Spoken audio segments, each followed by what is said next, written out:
Hi everyone, welcome to Royals at the Ranch, the series where we discuss Python Regis behavior, temperament, and training. This is episode 4, which is airing on Thursday, July 15th, 2021. As promised in episode 3, this episode is going to go over how I chose our 2 original study animals for our preference testing study in regard to habitat type. I'm going to walk you through the process that I took, and I'm going to help you navigate Morph Market just a little bit. Then we're going to get a royal recess this week, and you're going to get to see royals in your homes. The following week, episode 5 is going to be what you've all been waiting for, which is to start seeing some actual animals. I started out by going to the website morphmarket.com, and as you can see here, they have many different species of reptiles and amphibians available to look through and buy and sell. Carpet pythons are something I was really familiar with because Morelli is a species that I keep, and I have a lot of them. And as you can see here, on this day that I filmed this, there were 100 and some carpet pythons listed for sale, and that's what I was used to seeing on Morph Market. But I didn't really use Morph Market to buy carpet pythons because I was super familiar with many reputable carpet python breeders, and I'd been working with them already for a few years. So I went to the Royal Python section, which on Morph Market is called ball pythons, and that's where you're going to find Python Regis for sale. And I got there and I was just overwhelmed by the number of different colors and patterns or morphs that were available. And then on this day when I recorded this screenshot, you can see that there are like over 13,000, yes, over 13,000 royal pythons for sale. And I think back in March of 2020, when I was looking for mine, there was something like 11 or 12,000 on here. And I was really overwhelmed by how to go about narrowing this down. I just opened up the list, and it was pages and pages that looked exactly like this, just different royal pythons offered for sale. And I thought, I can't go through 12,000 royal pythons and decide which 2 that I'm going to buy. I decided to use Morph Market's drop-down list to try to narrow things down. What I really wanted was just a normal wild type Python Regis that wasn't heterozygous for any specific morphs. So I put in that I wanted it to sort by the least number of genes, which theoretically meant that the royal pythons that had the least amount of genes should come up first. But what I saw was exactly pretty much what we're seeing here on this screenshot. There were a lot of morphs on here that weren't wild type morphs. So I decided that wasn't a good strategy because that wasn't what I was looking for. So I went back and I decided what I wanted was a normal wild type royal python. So I clicked on normal ball pythons. Now, several come up, which makes me hopeful for the future that people are appreciating the wild type royal pythons more, because a year and a half ago when I clicked on normal ball pythons, they didn't have any that came up that weren't heterozygous for some other gene as well. And I see today that there are several normal wild type royal pythons offered for sale here that don't indicate that they're heterozygous for any kind of special morph. So again, that gives me hope for the future that maybe people are appreciating the normals more. In March of 2020, when I was looking, I could not find a normal royal python that wasn't heterozygous for something. And I wanted to make sure that I was getting a royal python as close to the wild type as possible, even if they were heterozygous for a morph that I didn't completely understand what it was. I didn't think that was a good idea because I know that some genes can have other things attached to them, whether it affects the behavior or the health or the neurology of the animal. I wasn't familiar enough with royal python genetics to chance getting a normal visual royal python that was heterozygous for some type of gene I wasn't familiar with. So I thought about what else occurs in the wild, and realized that piebald animals and albino animals occur naturally in the wild in many species, including snakes. And usually, piebald and albino genes are a simple autosomal recessive gene, and they generally don't have any health concerns attached to them. So I decided I would go for one of those. And of those two types, I just like how the piebald animals look better. So I decided that I would get a male and a female piebald royal python, because that is something that does occur naturally in the wild. It's simple genetics, and as long as they weren't heterozygous for any other gene and the piebald wasn't combined with any other gene, I was going to be happy with working with those animals. So I just started looking through all of the piebald royal pythons on Morph Market. Now, on this day when I'm filming this, there are 972. In March of 2020, when I looked, there were 800 and something. I don't remember the exact number. But I just started looking through, and 800 is still a lot. So I decided that I would now start narrowing it down based on what I could tell from the photographs about the individual snake's behavior and how much it seemed that the individual breeders cared about the snake, as in the way that they were presenting the animal, the way that they were celebrating the animal, and showing a high regard and respect for the animal. I eliminated any animals that were photographed in a rack bin. I eliminated any animals that were balled up and hiding their heads. And I eliminated any animals that the breeders clearly didn't care about. And what I mean by that is, if they couldn't take the time to remove the animals from their living conditions and get decent photographs of them, either with a plain background or some type of naturalistic background. And if they couldn't wait long enough for those animals to become comfortable with the environment that they were being photographed in, so that they could get a good photograph of the animal's head and body when they weren't balled up and hiding, then I didn't have very much regard for that breeder. And I don't think that that person has very much respect for their animal. So I started looking for photographs, first of all, that were taken in some type of a naturalistic setting. So for example, there's a few here that are on grass or outside, or there was one on a log, there were some on bark. And I'm happy that I'm seeing so many of these now, because a year and a half ago, I didn't. There were very, very few that were in any type of setting other than a plain background or inside an actual bin. Some of them were photographed on newspaper. Some of them were photographed on someone's hand, all balled up and hiding their head and looking terrified.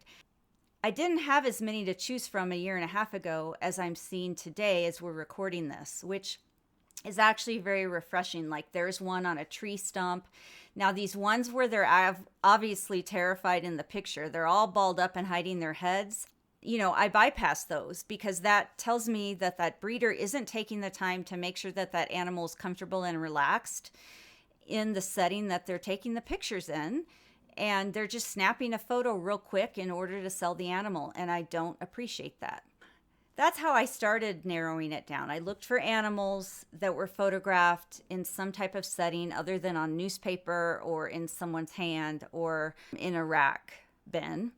And then I looked for animals who didn't necessarily look like they were scared. This is just an example of one of the breeders that I follow on Morph Market, Justin Kibilka reptiles.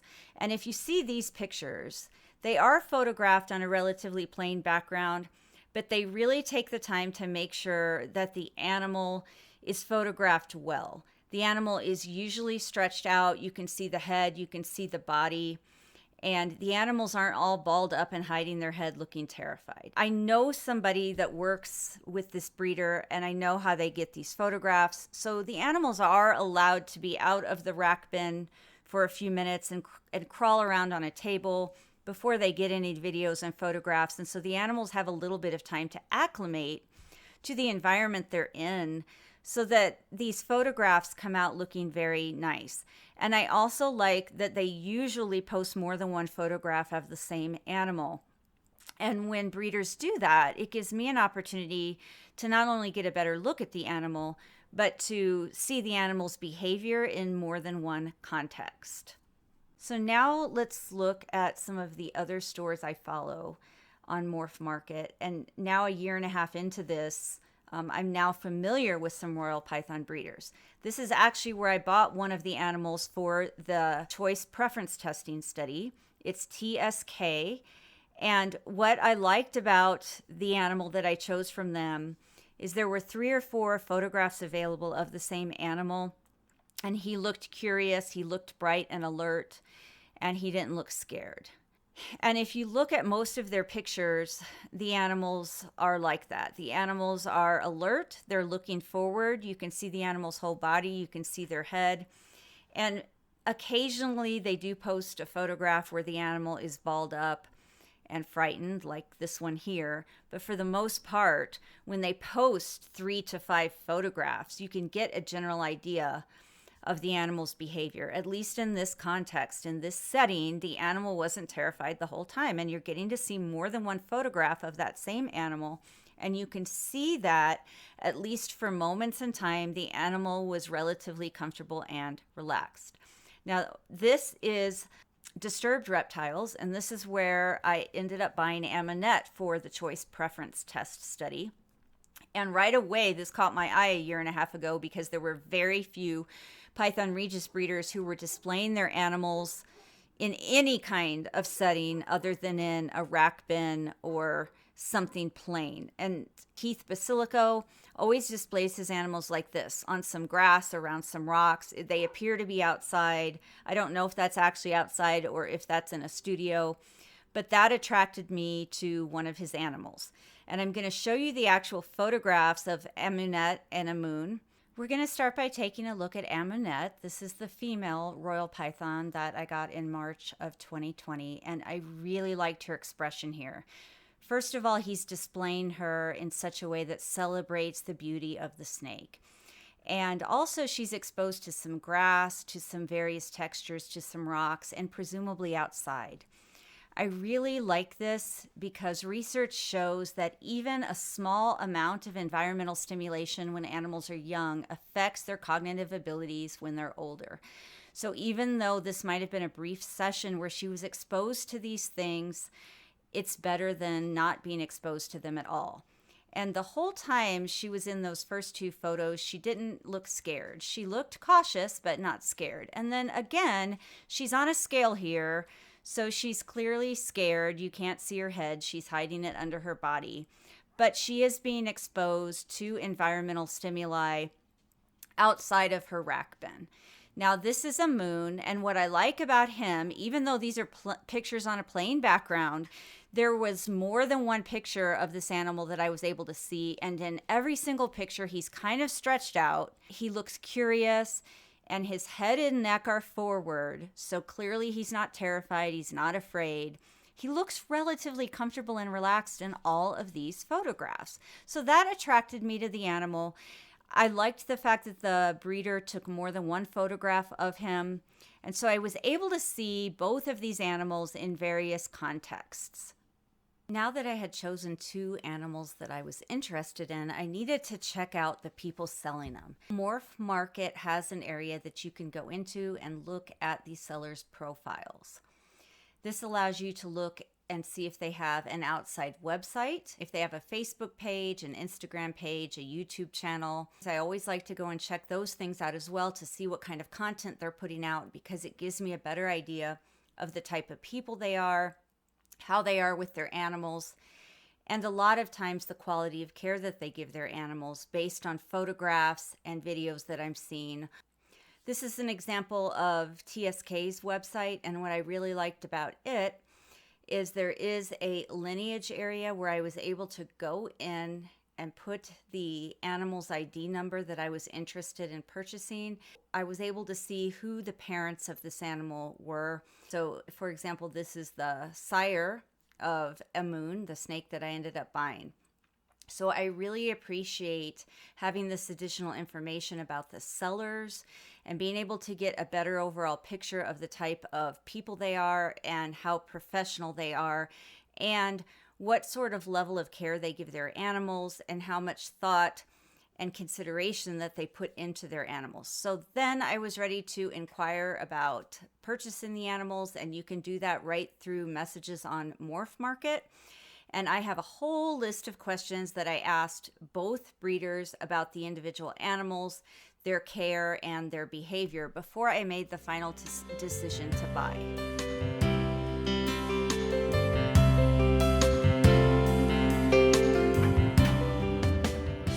Okay, everybody, it's time for a royal recess. So just like when you're in school and you get a recess from learning, we're going to have a little recess from learning as part of our Royals in the Ranch series. So instead of a behavior break this episode, you get a royal recess. And that means we're going to do something just for fun, and it's an unboxing video. I know, you were probably hoping for unboxing of a snake, but I'm unboxing some posters from Justin Kibilka Reptiles. So I needed more royal python goodies to have in some of the videos, and my friend Summer Grace Mitchell, Girl with Scales, works at JKR, and she told me that they sell posters there, and so I ordered 3 posters, and I'm unboxing them right now with all of you guys. But there's other stuff in here besides just posters. It looks like stickers. So let me get out everything non-poster related first. Very cool, some stickers. Now, I never quite know what to do with stickers because I'm not really into putting stickers on things anymore. Although when I was a kid, my entire bedroom door was covered with stickers, and all of my bedroom walls and my bedroom ceiling were covered with posters of spaceships and science fiction stuff like Star Trek and Star Wars. So I really appreciate that JKR sent these stickers. I will find something very tasteful and professional to do with them, but I'm really excited to see what these posters look like. I plan to frame these and use them in some of our Royals in the Ranch videos. So they had several posters for sale, and I noticed that you could buy like all 3 posters for a specific package deal. And so that is what I did. And something else just fell out of the box. So this poster says Pompeii. Well, I know where Pompeii is, and I know the history of the Roman city of Pompeii. I'm not sure what Pompeii is in regard to Python regius, but hey, it's a really cool poster, and I like it.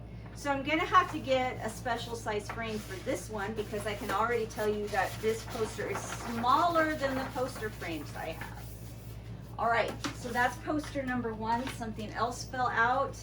It is a Kibilka Reptiles card that says thank you on it. You're welcome. All right, let's see. There's 2 more posters here.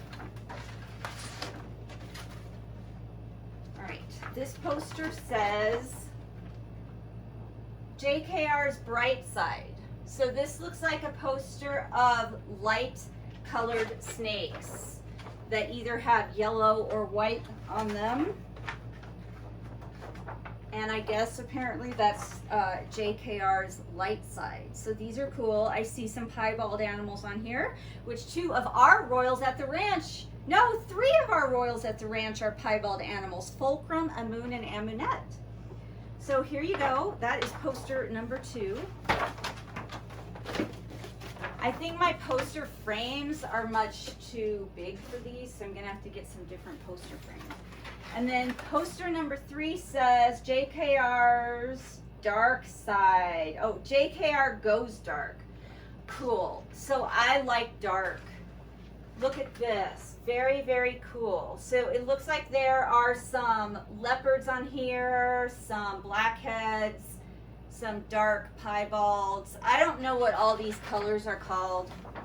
I am learning what blackhead means, and I actually recently added a blackhead to our family of royal pythons, and he'll be in some future videos. I might put a picture of him at the end of this video. But I'm really finding that I like dark. I mean, I've always liked dark. I like dark horses, dark dogs. We have a lot of animals here that are black or black and white and other dark colors. So very cool. So that's your royal recess. I hope you enjoyed that. And if you're interested in these posters for yourself, check out Justin Kibilka Reptiles. And of course, he also does have royal pythons available for purchase. And you can check his website out, or you can check those out on Morph Market. Just look for JKR or Justin Kibilka Reptiles, or contact my friend Summer, Girls with Scales, on social media, and she will hook you up with how to get in contact with JKR to look for posters, or I think they have t-shirts, and clearly they also have stickers, and then you can always buy snakes from them.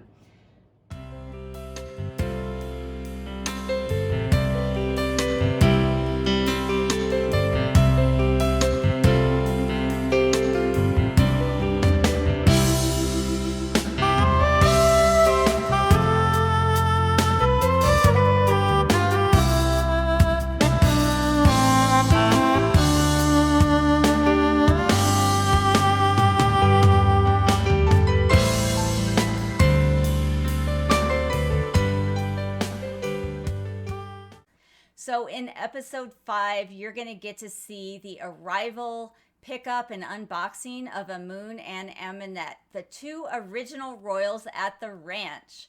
Until then, everybody, please remember to always be kind and love your animals.